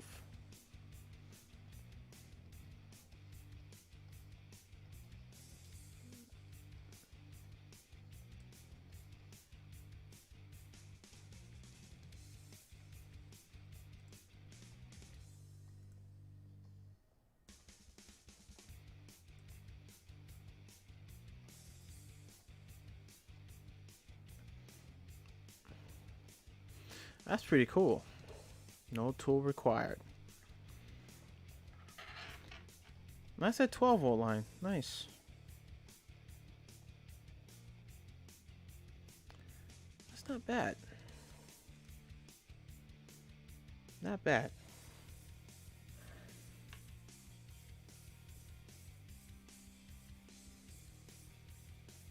It's Cat 6e external waterproof. Dude. So what are you... Hold on 1 second. That's good, William Lowe. William Horton says, I have the Tech Pack backpack, the MB3B, the waist apron, and the MP2. Nice, man. You're all set up. You're set up for probably like an entire job. Me Dibble says it's Cat 16e external weatherproof. So what are you having are you working on a rooftop where they're gonna build like a rooftop IT room? and you have to, or you are they what do you they're building like a like what do you call it? Keep forgetting what they're called. You guys are building like a setup where you're running like rails and wireway in the roof, or what's going on there? William Horton says, I remember King said I was too cheap to buy veto bags. Joke's on you. Ha ha ha. Whoa, never said you were cheap. I always say make the investment. Don't buy cheap bags that don't last. Ooh, my oldest veto bag is 5 years now. Wow, 5 years old. I think the oldest tool I ever... It's not the tool bag. Well, actually, the oldest tool bag I ever held on to, I ever had, was my Klein backpack. The first Klein Tools backpack tool bag. That lasted me for 4.5 years. It's a good backpack. Very good backpack. And then I have the second edition. I really like the first edition one because it had an external pocket where you can just slip in, your fish tape or your drills and stuff. I really like that more. I've been trying to find that particular model, but they discontinued it. They don't sell them anymore. So I tried ordering it on Amazon. Funny thing is, when I tried ordering that backpack, they sent me the Gen 2 version. I was like, oh man, I wanted it with the little the one that holds the fish tape. And I emailed the guy who was selling it, and I told him, no, you put the wrong photo up, and you put the model number exactly the same as the old one, but you gave me a Gen 2. And he goes, oh well, they stopped making them, and I don't have any more in stock. And I was like, dude, false advertising, don't do that. You shouldn't do that. But anyways, so yeah, look, Metabo 12-volt Power Max. I mean, anybody in the market for a 12-volt drill? Look, $129.98, tool only, bare tool. I mean, that's not so bad. I just kind of wish it just maybe 119, maybe 115. But it's Metabo, so they want to be really out there and make sure their name is stuck in everyone's heads, about their power tool lines. The Sawzall too, $149. It's the same price as the Milwaukee M12. The 12-volt Power Max compact cordless reciprocating saw. Oh, get out of here! Check that out. It takes jigsaw blades. What? Yeah, I didn't know. Wait a minute. If this takes, can my M12 take jigsaw blades? I want to know. I didn't know Sawzalls could take jigsaw blades. Didn't know that. I swear to you. I bought a Klein Tradesman Pro tool tote. It broke after 10 months. That's when I switched to Vito. Yeah, I have a tool tote. I do have a Klein tool tote, but I don't use it often. I have it in my tool storage closet, but I don't use it often. It was given to me by an HVAC tech that I worked alongside with a couple years back, and it was in his van. His van was totally a mess, and I saw it there, and I said, "Hey man, look, this is your tool tote." And he goes, "Nah, you can have it. I don't want it." I was like, really? I was like, okay, got myself a free tool tote. So the majority of tool belts or tool totes or hand tools, I was not majority, but a few were given to me, and I take care of them. I clean them up. I try to, if whatever needs repair, I try to get repaired. The first actual, I wouldn't say first actual Milwaukee tool. My third Milwaukee tool was a Sawzall, the brushless M18 Sawzall. That was given to me when I was in the union. I was with a union shop, and I was doing. What was I doing at the time? I was a driver for delivering material from the shop to the job sites, and once in a while they'll send me out in the field. But I remember my foreman at the shop. I told him, hey, I'm gonna borrow the sawzall for a side job. You don't mind? And he goes, yeah, just bring it back. So when I brought it back, then after I finished the side job, I brought it back. He says, oh, you know what? No one really cares about that, so you can keep it, but not the battery. Leave the battery, but you can keep the sawzall. I was like, oh, dude. So I got a free sawzall. And then a journeyman, who was the only journeyman working in the service department, only guy. He came back one day from a job, and he was just throwing out some tools, like selling his tools to other guys in the company, because he was buying new tools, new DeWalt tools, because he was like a big DeWalt guy. And he saw me one day. He goes, "Oh, John, you want this?"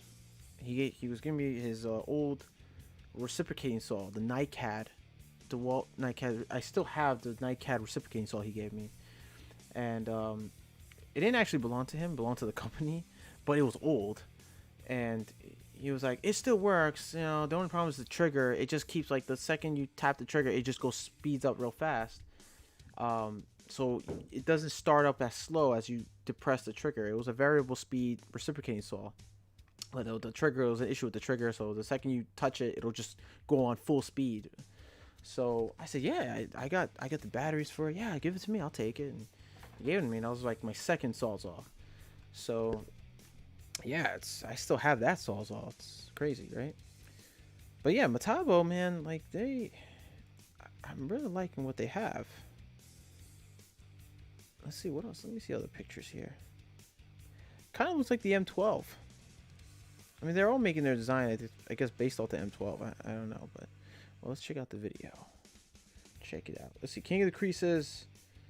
Oh, I'm sorry. Me Dibble. Just updating the network. 5 PCs in the house, so I'm running around the house. I'm running around the outside of the house. It's the shortest route for the cable. Just need to drill 2 holes instead of about 5. Why don't you do this? Try get a 1-inch get a 1-inch masonry bit. I would say maybe like a 6-inch, typical 6-inch length 1-inch masonry bit. Drill a hole, just 1 hole, and you can slip all 5 of those wires right in, easy. I would advise, maybe if you're drilling through brick like masonry, get a piece of 1-inch EMT, measure it out, use it as a sleeve, and then use some after you run the wires, put in some fire stop to protect I think it's like called 1 hour fire stop. Put a little bit of fire stop in there. You'll be alright. You'll be good to go.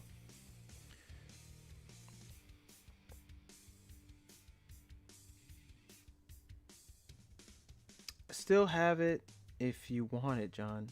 Yo, you still got that backpack? Or are you talking about the tote? If you got the backpack, the first backpack Klein Tool had made, dude, I will buy it off of you. Just bought a new Klein linesman plier, 35. Which one did you buy? Did you buy the heavy duty, or you bought the hybrid? I still rock the hybrid. The hybrid lineman pliers I love those pliers. They're very light. It doesn't add weight. It doesn't add too much weight to my tool bag. Totally worth having. Let's see. Let's take a look at that. I think they still sell it here. Let's go. Oops. I don't know why I have trouble doing that. Klein Tools. Yeah, the hybrid pliers, man. A lot of the guys looked at me when I first had it. I first purchased it, and they looked at me like, what kind of pliers are those?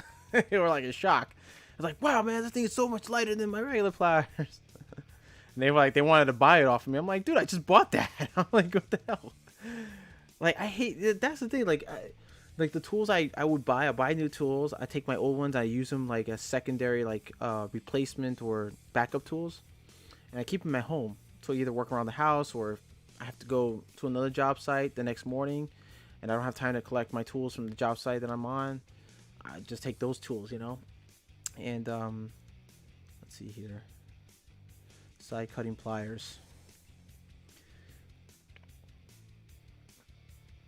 I think they're yep, here they are right here. Hybrid pliers with crimper. This is the exact one I have. These are awesome. These pliers are awesome.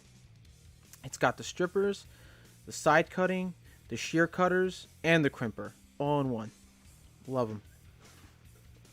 Awesome, awesome tool.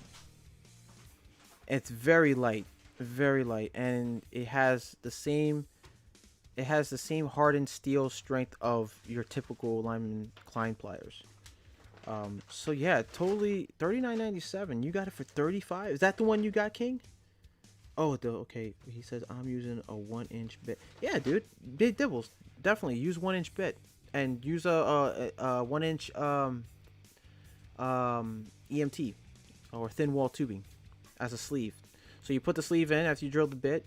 Oh, I'm sorry, not 1-inch. Damn, it's gonna have to be smaller than that though. You can't put 3/4. I don't think. Well, actually, maybe you can't fit 3/4. I think you could fit a 3/4. You could fit it through 3/4 EMT. If you make a 1-inch hole, put in a 3/4 sleeve, a EMT, and you run 5. I think it could hold 5 wires in 3/4 EMT or drywall tubing. You make a sleeve out of it. Put from the fire after you put it in, fire stop, done deal right there.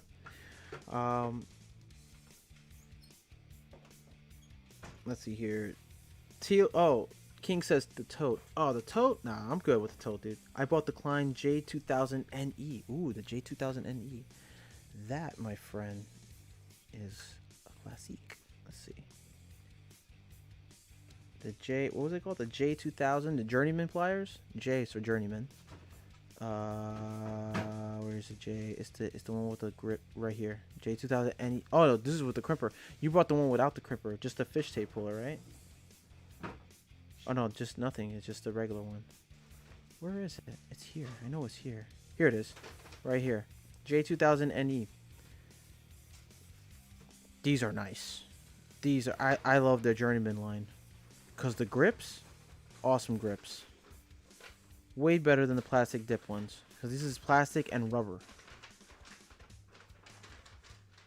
These are nice pliers. I tell you what, King. I know this is probably hard to find even at Home Depot. You will have to get this at a supply house. This was my favorite at the time before the hybrid pliers came out. Let me see, where are they? No, that's not it. That is not it. That's definitely not it. Oh, they don't have it here? No way. It's the crimper type. I don't think they have them here. That's that's the New England. NE stands for New England. New England nose type pliers. A lot of people ask, like, oh, I've heard that from the guys in the job. Oh, what's that? Oh, here it is, right here. Yes, this was my favorite. This thing right here. When this first came out, man, I got my hands on these pliers. This is the Journeyman high leverage side cutting pliers with fish tape puller, that little slotted notch there with the crimper. This thing right here, man, was my favorite of all of them. After this came out, about 3 or 4 years later, that's when the hybrid came out. They came out with the hybrid line. I swear. But these pliers here, these were stolen from me on a job site. I love these pliers so much. I remember I took a day off. What was it? Did I take a day off from work? Yeah, I was sent home. I was sent home for the day. Not sent home, but they had me home for the day because they couldn't afford to have me for another day or whatever. So I had my tools on the job site, and I think one of the coworkers at the time took my pliers and never brought it back, and I never knew who took it. They took it out of my bag, but these pliers were awesome because it pulls the fish tape right there in that little slot right here, and it crimps all in one. That I love these things, and these things were like this. This was like $60 at the time. This was like the most expensive pair of pliers at the time when they were first released, and they were hard. It was hard for me to find them online and at supply houses because they were selling out so fast. Yeah, yours is the no crimper, which is still good. They're still good, freaking good player pliers. But this one right here was like the pliers to have. But if you're like an electrician, even for HVAC tech, if you're like, crimping wires and making connections to your contactors, your limit switches, your on all your terminational circuit boards. These were good to have as well.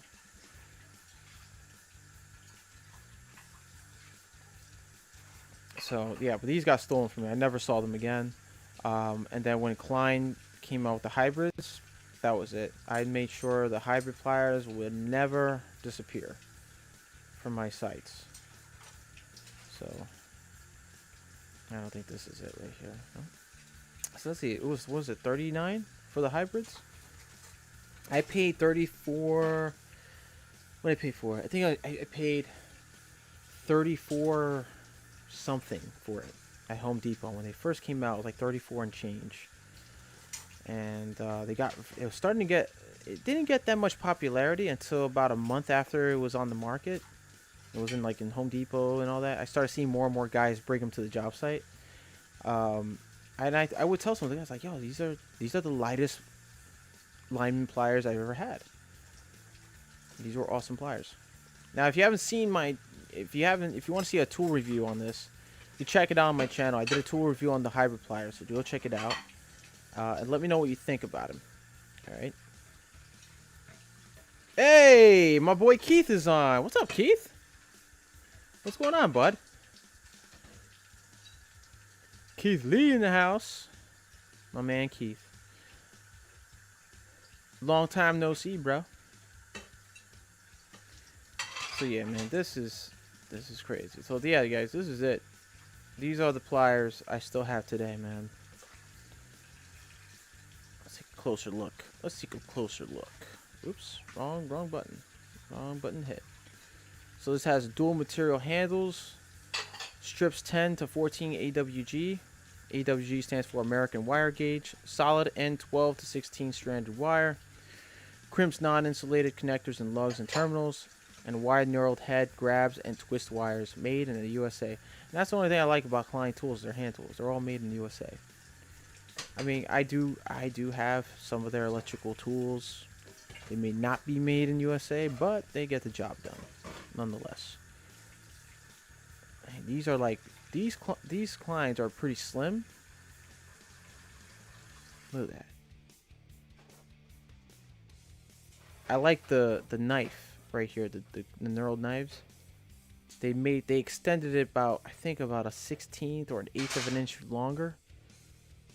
So you get more cutting, more grab on the wire.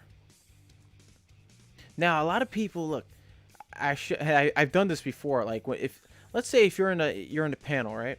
You're in those commercial panels, and you notice that there's like 7/16 hex nuts on them, 1/4 inch to 7/16 hex nuts.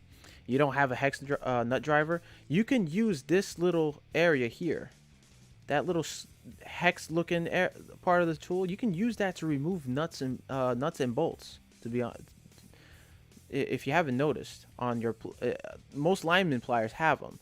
Some are more rounded, and I think they're not really meant for that. I think they're meant, if you have a rounded one, they're meant for deburring pipe, EMT, or copper.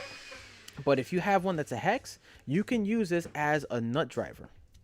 Believe it or not, I've used it a couple of times as a nut driver. In case I didn't have one on me, I would just use this, and it works just as great. It works just as good. So it has its uses, and a lot of guys never knew anything about this on the job site. And I think my project manager saw me do it one day. He goes, "Are you using that as a nut driver?" I was like, "Yeah, you can use it. It's a hex. You know, you can use it. I think on certain sizes of nuts and bolts, but it serves as a good like wrench or a nut driver. So you haven't know that, try it out. Try it out on like a 3/4 or like a 7/16, 9/16 hex head or hex nut. See, look at that. I like that. Twist. This thing grips really good on wires, all types of wires, stranded or solid. And oh, look at that! They got a video right here. Boom.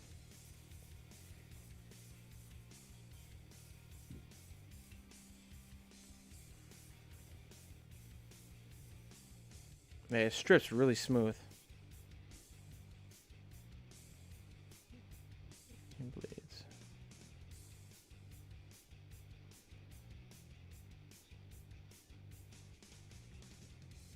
For grabbing, twisting wires.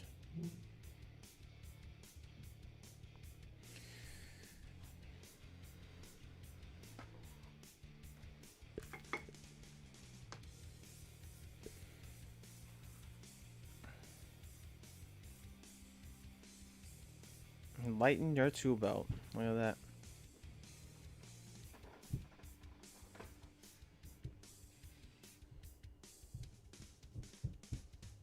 I don't know if you guys can hear the music to that, but it's, in my opinion, it's a great hand tool.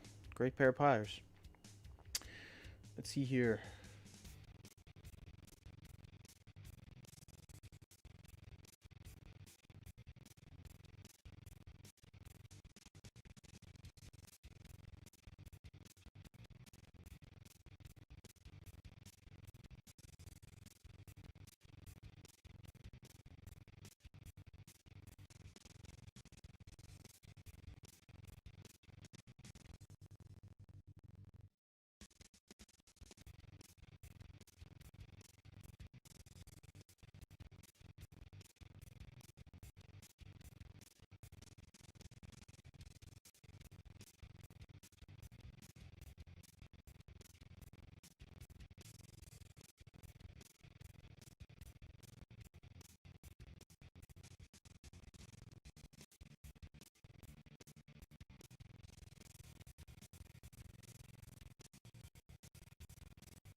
That's odd. There's music playing. You hear me now?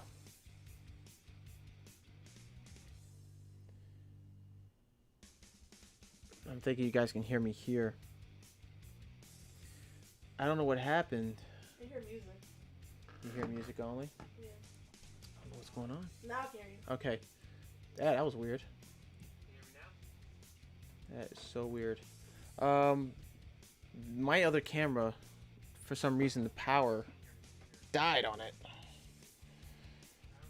That's crazy. Alright, so let's get back to... No, I can hear... Now I can hear you. Let me see if you guys can hear me on this one. How's that? I can see there's sound on this one. I don't know if you guys can hear me there. Yeah, the sound drops. I don't know why, but the sound drops sometimes. Sometimes. It's been doing that. How is it now? Can you guys hear me? For a union shop. You do HVAC controls for a union shop, William Horton? That's pretty cool, man.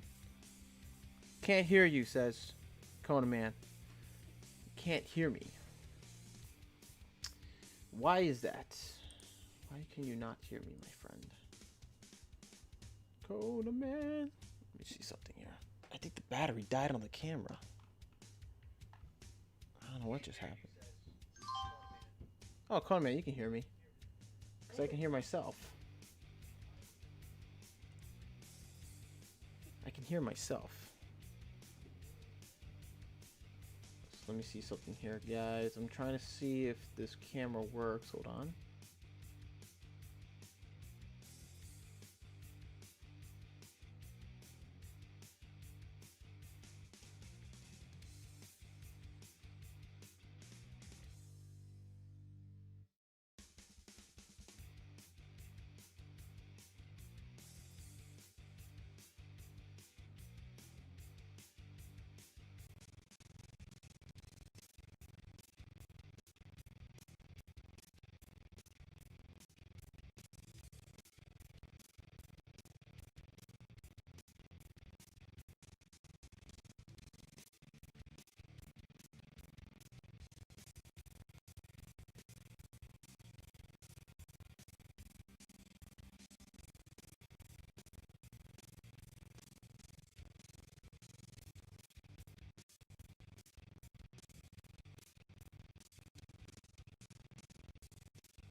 Yeah, I don't know what's going on. It's weird. Camera is acting funny. You know, I think that's probably the USB cord that I gotta connect it to the. Hold on a second. Now I can't hear nothing. What's going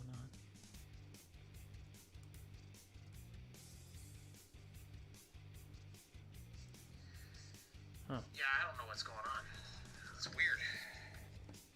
Camera is acting funny. Okay, that was weird. Why did I take a picture? Huh. Yeah, I don't know what is up with this camera. It's never done something like that before. Cause I see on my other monitor, I see like the volume, the video capture device is like showing me talking, and the meters going up and down, and the bars are going up and down as I'm talking. But I don't. You're right. I don't hear anything coming out from my phone, which is I hear the music, but it's like very distorted. I don't know what's going on. It could be the USB, the cord that I have it connected, the other my HD camera to the. Could be something wrong with it. Maybe it's the wrong cord. I think I put the wrong one in. It's probably what it is. Probably what it is. I gotta probably get a new USB cord. Go to your other camera. Audio is back when you talked about taking a picture. Yeah, I accidentally took a picture of myself on my phone. I don't know why. It just like screenshot by accident. So anyway, yeah. I can't remember what I was talking about, but yeah, this should be that should be it. I mean, audio's back when you talked about taking a picture. So sorry about that, guys. I've been talking and I didn't realize my audio was off. I was trying to fix it. It's not, for some reason, not fixable. I don't understand why that is. It could be the cord. I think I connected the wrong USB cord to it. So what I'm gonna do is I don't even know what this is gonna. Well, yeah, I'm gonna just disconnect it. Just shut it down. Shut down the camera. Doesn't seem to be working at this time. So I guess I'm gonna have to troubleshoot that later. Can't hear you now, says Conan Man. We can't remember what you were talking about either. Yeah, I know. It was dead quiet. Dead quiet. So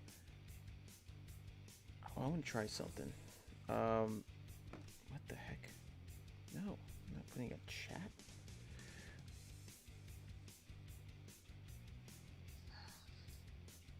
Alright, I wanna see if you guys can still hear me on the screen display, right? Right there. Boom. Hoping you guys can hear me. Still. Why are the lights flashing behind you? Oh, we have it's my flat screen TV. I have it mounted right above me. So my fiance has television program on right now. So the TV is like left on. It's like still running. So it's like a TV show on right now on mute. So if you guys are wondering like what's going on in the background, this just my 50-inch flat screen reflecting the lighting image off from my wall behind me. So I'm going to do the Metabo's $149. I think it's almost nearly the same price as the M12. And the Makita's, I think the Makita's a little cheaper. So, but if you're in the Metabo, go for it. Now, let's see. Doesn't Acme Tools do, they sell Metabo, right? Let's see, brands. Yeah, they do, Metabo. Here we go. Let's see how much would it be. Acme. I've seen grinders. They're really best known for their grinders, but I'm not sure. Cordless tools. Let's try cordless. Let's find that Sawzall. Reciprocating saw, recip saw, whatever we call it. Not seeing it here. It was like a 12 volt recip saw. I like 18 volts. LTX. That's funny, right? LTX grinder, 18 volt corners. I guess they reversed the T and X, or the because Makita's got LXT, so they put theirs as LTX. I don't know. I could be wrong. Impact wrench. I'm not really seeing the recip here, the 12 volt. So I'm guessing we can type the search. See if it's the same price. Metabo 12 volt. Recip. Reciprocating. Did I spell that right? Reciprocating. Oh. I spelled that wrong. Reciprocating saw. Probably spelled that wrong, but whatever. I guess nothing, right? No, it's the Hitachi. Or Metabo, I'm sorry, Metabo HPT, high power tools. Reciprocating saw. I started 12 volt, it's gonna be a 36 volt. Okay. Well, it goes for $199. And there's a rebate available too. Nice. What's the rebate? $25 rebate with purchase of any multi-volt tool. Offers valid September 1st, 2019 to June 30th, 2020.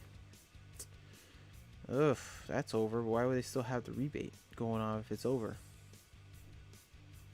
Does that make any sense? Like, why would they keep a rebate and we're in the middle of August? In USA only. It's really odd.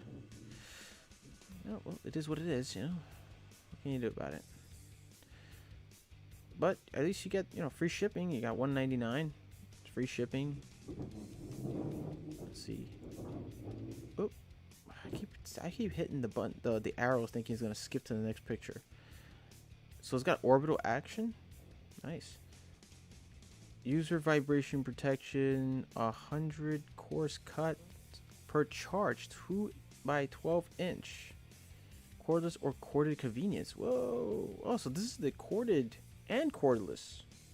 That's cool. Nice. You get that feature. That's pretty cool.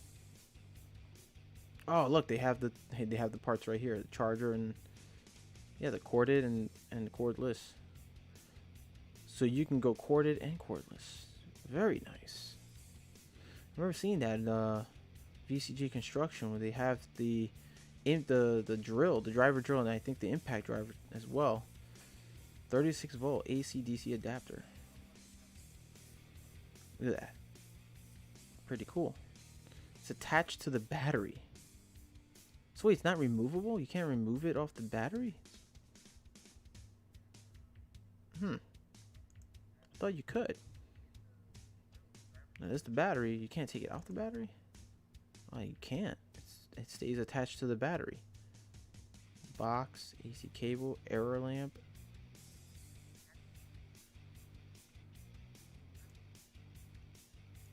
Yeah, I mean, well, that kind of stinks. I thought you could detach it, like it's attachable and detachable with a cord or something. I guess it stays on it. Also, like you charge it and then you unplug it and you can still work with it. But then you got the cord hanging around and that becomes a bit of a nuisance. You gotta walk to from one area to the next. This product is not available. We don't know when or if this item will be back in stock. Yikes. Wow. It sold pretty well. We can't remember what you're saying. Why the light's flashing behind you? I don't know if this thing is...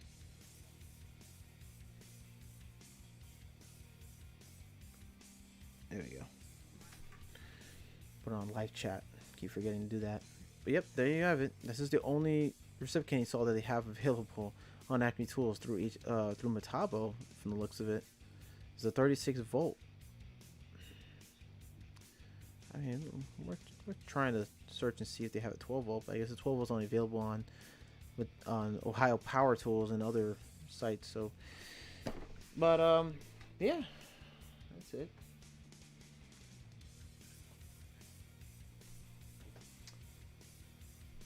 So I hope you guys are, you guys enjoyed the live stream. I thank for everybody for coming and you know, uh, really good chat. I'm seeing a lot of notifications right now that I'm getting over here on Instagram, right on my screen. So I'm gonna check it out later. But I appreciate all you guys, joining in on the chat. Um, Not too many questions asked, but quite a few, and that's okay. Look, you guys, we can talk about anything with like tools or job site uh, things that happen to you on the job site. That's what this is all about, and we're here to also connect, and give advice to other tradespeople. And my intention for this channel was mostly focused towards the new upcoming, tradesmen, like apprentices and helpers and so forth. It's still open for you guys. So if there are those of you who come in and you're feeling intimidated throughout the chat, don't look. If you have a question you think it's a silly question, ask anyway. I'll try to answer it, or if I don't have an answer for it, like I said, people in the chat have an answer for it. Just don't be shy. You can ask questions, talk with guys, ask for advice, whatever you need. You need tool deals. You need a little more direction of what you should do on a job site. What are your all that stuff, like advice, suggestions, anything like that. You can always talk it here in the live stream, and also check out my other videos if you need if you need a certain tool and you need to look up reviews on it. I mean, it's not only just my channel you can look a review on. There's other multiple channels and creators out there who are doing tool review videos and giving their opinions on certain tools. So go check them out as well. There's VC Construction, Tool Review Zone. There's Tools in Action. There's also Belts and Boxes, aka Cop Tool. All these guys out there. And don't forget also to subscribe. And not only just for me, to them as well, because you may not, there's not just only one YouTube creator in construction that does videos on all tools. There's other creators out there, so you can get other opinions or expert opinions on their channels as well. So you can determine which is the right tool and the right advice you would go along with to take with you on the job site. So with that, guys, thanks for watching. Thanks for being here tonight. I really appreciate all of you being here. Hope everybody has enjoys the rest of the evening, rest of the what's left of the few hours of this weekend, and I'll be sure to see you guys next time.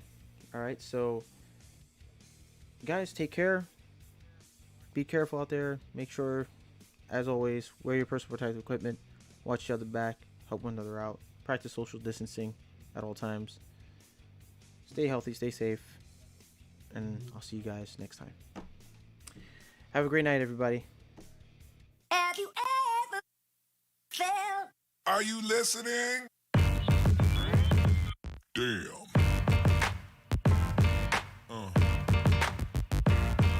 Yeah. Yeah. Yeah.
shake it.